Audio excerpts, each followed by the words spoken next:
Hello, it's Candy here. Welcome back to my channel. Gosh, it seems like forever since I filmed a video. It's been a few weeks now, but I'm back to do a VR to the lovely Kasia over at Tarot Map, who has a tag going at the moment called Hello Again Tarot, which is about 3 decks at various stages of meeting them. And I thought I'd join in. So the first deck is Hello Again. Show us an old deck that you fell in love with and started using again. So right at the start of this tarot journey, one of the first decks that I saw that I really loved, which I bought in, was this one, the Inner Child cards, Fairy Tale Tarot. And right at the start of this YouTube tarot journey, this was the deck that I used to join in with Jen's first gratitude challenge, now going back 2 years now, yeah, 2 years ago. So this is a deck that I used a lot when I first got it, but they kind of got put on the sidelines. But I have recently been rereading this. This is John Bradshaw, Homecoming, which is a really fantastic book and workbook about inner child work. And I think this summer I've really felt a pull back to doing inner child work, feeling a little bit vulnerable, wanting to go over some of the basics of inner child work. It was just a space that I found myself in. So these inner child cards just seemed perfect to begin working with again. Now there is a workbook as well that comes with them. These are the backs. They're huge cards, as you can see, and they're really colourful and vibrant.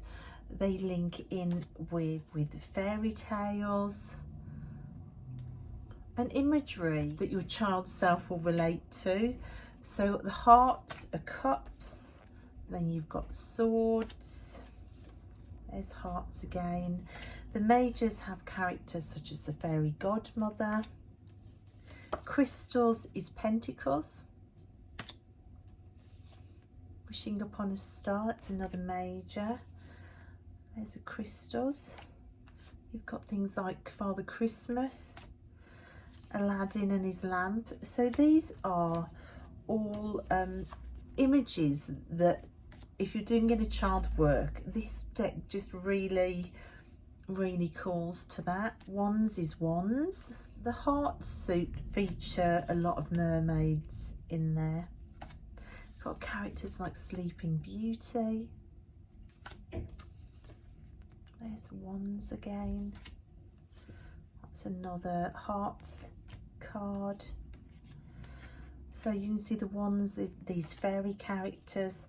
The crystals are more like these little gnomes. Things like Alice in Wonderland as part of the majors.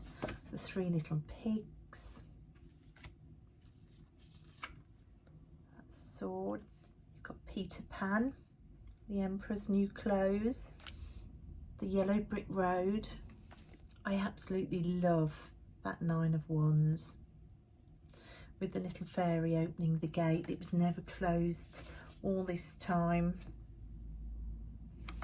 So this is just a really beautiful deck if you want to tap in to that inner child or a sense of playfulness. It is really one that I do turn to. I haven't turned to it for a while, but with the work that I've been doing, it's just been perfect. However, I have paired it with a strange bedfellow, because the place where I was at that led me to start reading books like this and doing inner child work, I kind of wanted a stabilizing warm embrace, because I was feeling quite vulnerable, but I also wanted a kick to action as well. So I decided to pair this deck with something that I thought could give me a kick as well. A really odd pairing. I giggled when I got this out the cupboard. I could hear it saying, "You've got to be joking," and I told it to be quiet and to just give it a go. And within a couple of card pulls, it was working brilliantly together. I wasn't sure at all how these two decks would go together. Like I say, they are very, very odd, strange bedfellows, but they've worked brilliantly. And it's definitely been the warm embrace that my inner child has needed, along with a very clear pull no punches call to action for the way to somewhere better. Like I say, definitely not a pairing you would immediately think of, but one that I've really loved. I mean, look at the colours there. So this is my Hello Again deck with the odd pairing of the Thoth, which you can see brings up synchronicities that are quite surprising. The next category is getting to know you better. Show us a deck that you've been working on already and it's still around you, a deck that you are getting to know better. So for my getting to know better deck, one that I've been deep diving with all year, it's out all the time, I love it, and that's the Dreams of Gaia. I love it so much. I bought the mini edition. This is still unopened. This has been put away for Christmas. This is definitely one of a collection of soul decks or favourite decks, whatever you want to call it. But this one, I've definitely been getting to know this better throughout this year. Raven Falan's artwork is beautiful. It's got a real fantasy element. You've got dragons and you've got otherworldly creatures. It's colourful. It's the most incredibly healing deck.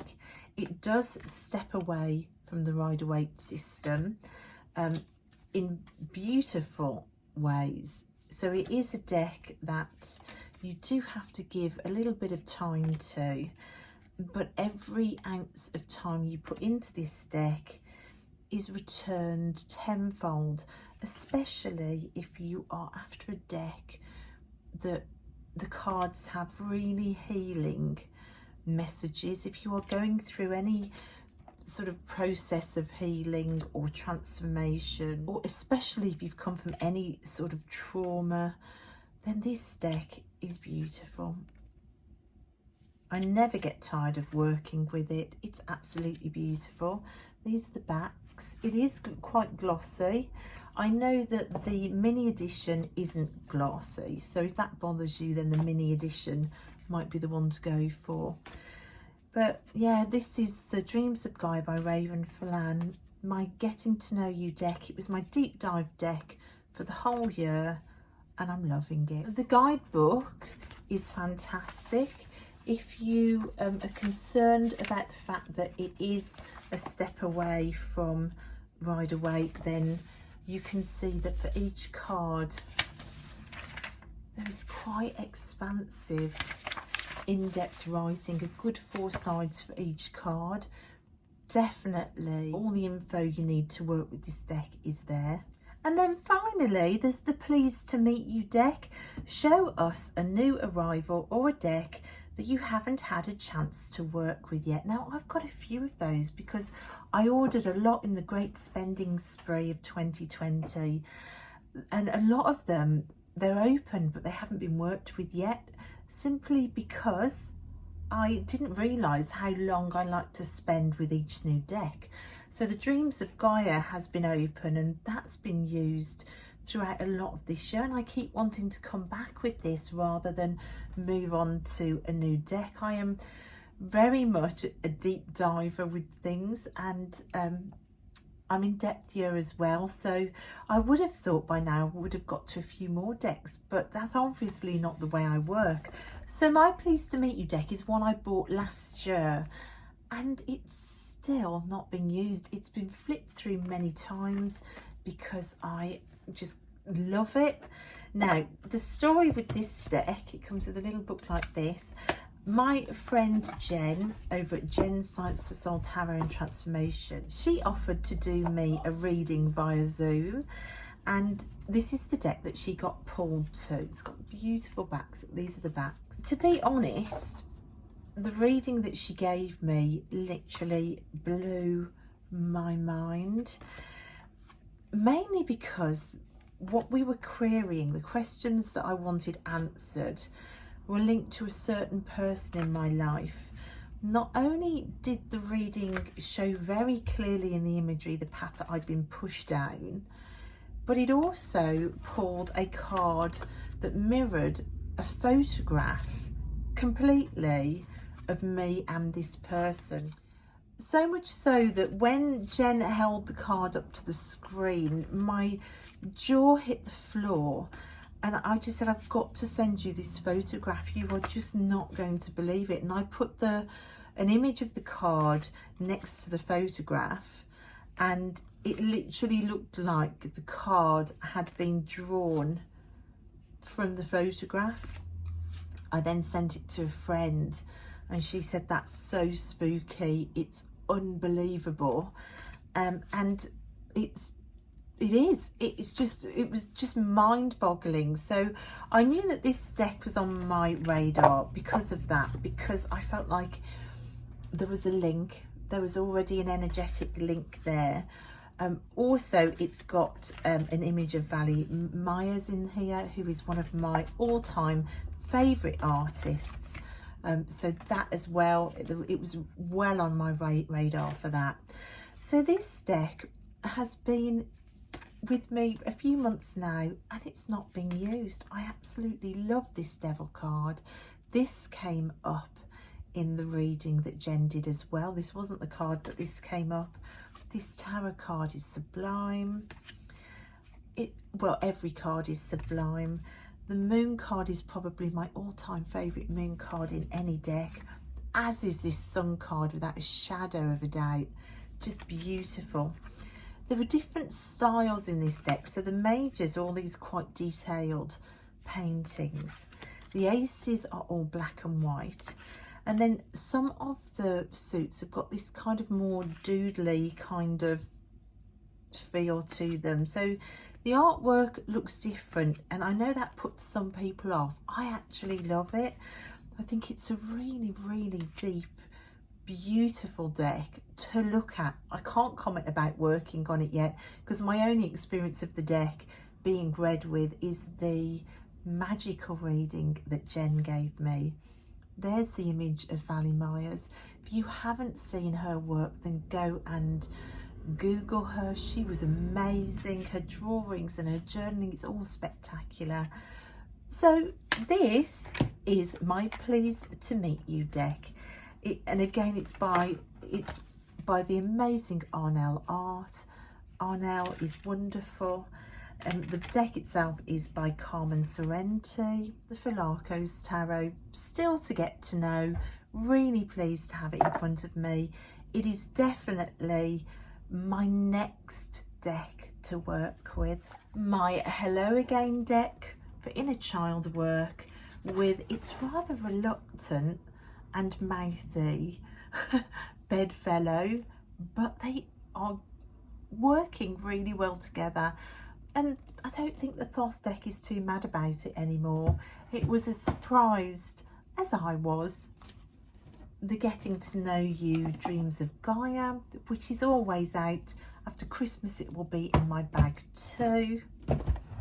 And the Pleased to Meet You deck, the incredible Philarco's Tarot, my next deep dive deck, just waiting for me to get to. So that's it, guys. I hope you enjoyed that. Thank you, Kasia, over at Tarot Map. I'll put all of Kasia's links in. There are some brilliant videos on the playlist for this tag. Fun tag to think about how I'm using my decks at the moment and where I'm going next. It's made me extra excited to get onto this one.